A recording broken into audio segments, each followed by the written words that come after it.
It's the moment of pure sportsmanship.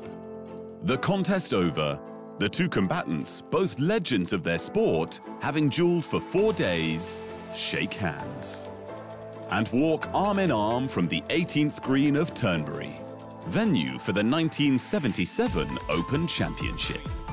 The tournament is considered by many of golf's purists as the greatest in the history of the British Open, because the finish was decided between two champions with virtually nothing between them all week, but both separating themselves from the rest of the field by a distance. The victor was Tom Watson by a shot over Jack Nicklaus, who in turn was 10 shots clear of the third-place getter, Hubert Green, who famously declared, "I won this golf tournament. I don't know what game those other two guys were playing." Although Scotland is not known for its blistering heat, the long summer days of July prompted the showdown between Nicklaus and Watson to be dubbed the Duel in the Sun. But before we get too far into that, a word on the third person in the picture.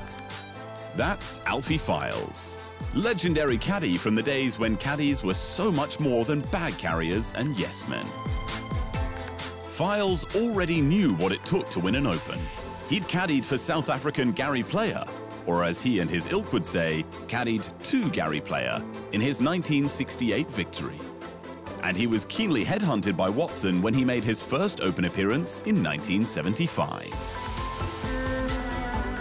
That was the year Watson began his Open legend, holding his nerve in difficult wins in the 4th round to come from behind and tie Australian Jack Newton. In an 18-hole playoff the next day, Watson and Newton were tied on the 18th, with the American making par and winning by a shot. I wasn't too happy out there. I was determined. I was determined to play at the best of my ability. Very calm, too. And not, well, you didn't see me on the inside. I tell you, the last 3 holes when we were tied, or last 2 holes when we were tied, it was churning inside. I mean, the butterflies are huge. Did you think earlier in the week that you could do it? I felt that I had a chance, yes.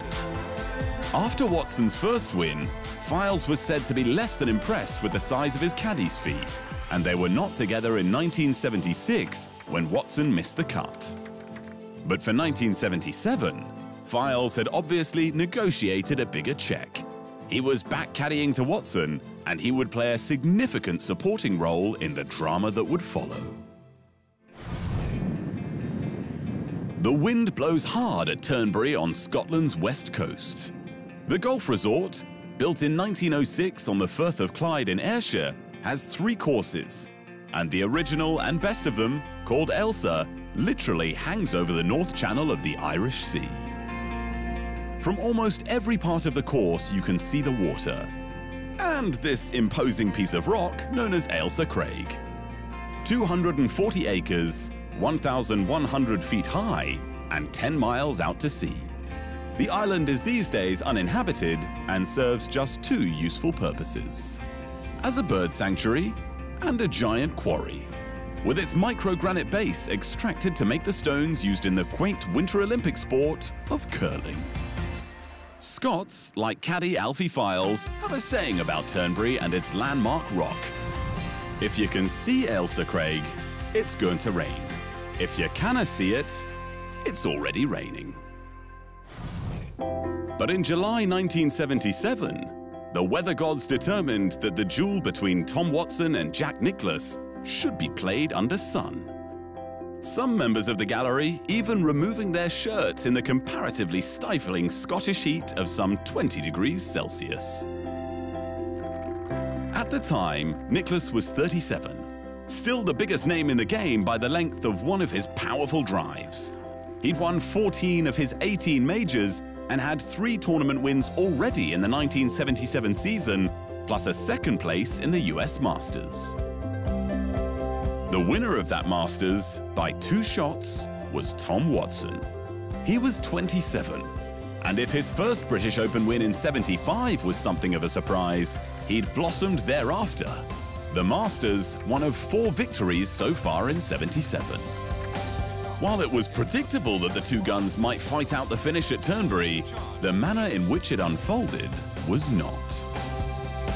They produced identical scores on the first 3 days, including 5 under par 65 in the third round on Friday to clear out 3 shots ahead of Ben Crenshaw and 6 clear of anyone else.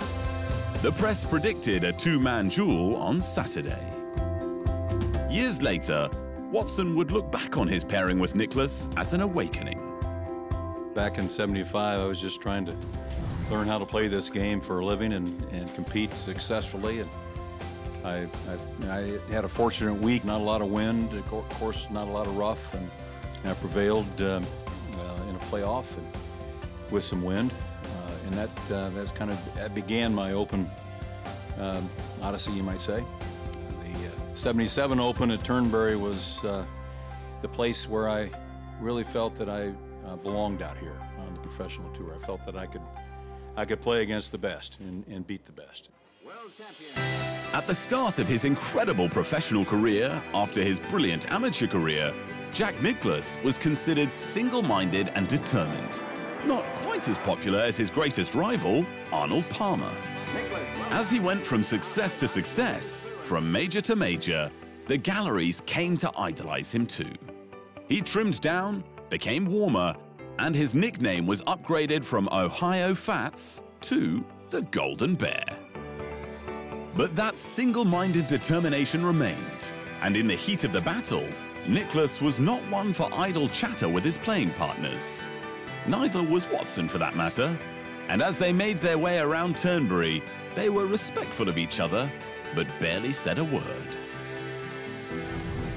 It was on the 16th tee that Watson and Nicklaus spoke briefly to each other. The crowd was raucous after Watson had birdied the 15th to draw level, and as he surveyed the scene, he said to Nicklaus, "This is what it's all about, isn't it?" "You bet it is," Nicklaus replied. Watson took the lead for the first time in the round on the 17th when he birdied the par 5, while Nicklaus missed his short birdie putt.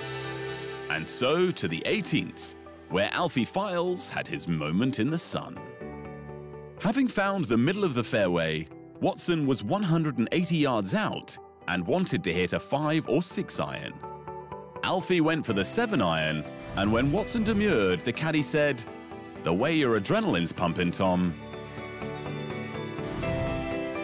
It's well known that golfers can hit the ball further when their adrenaline is pumping.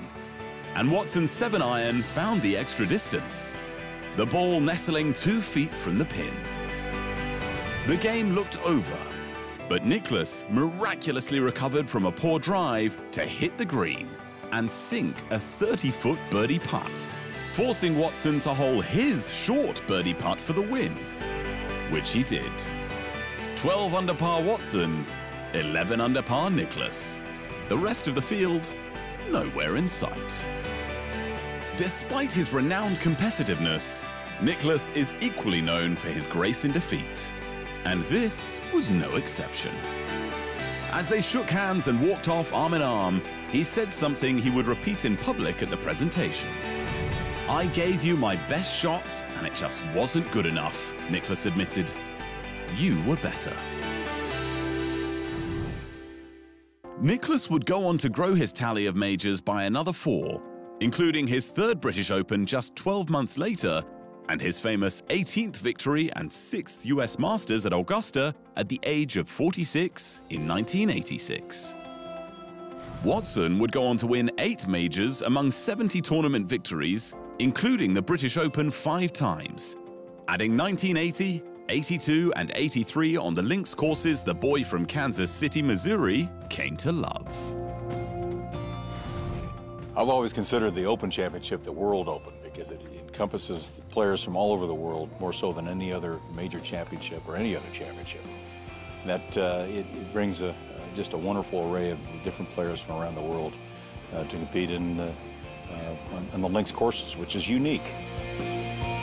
As for Alfie Files, he caddied to Tom Watson in every one of those 5 British Opens and a dozen others until his death from cancer in 1994.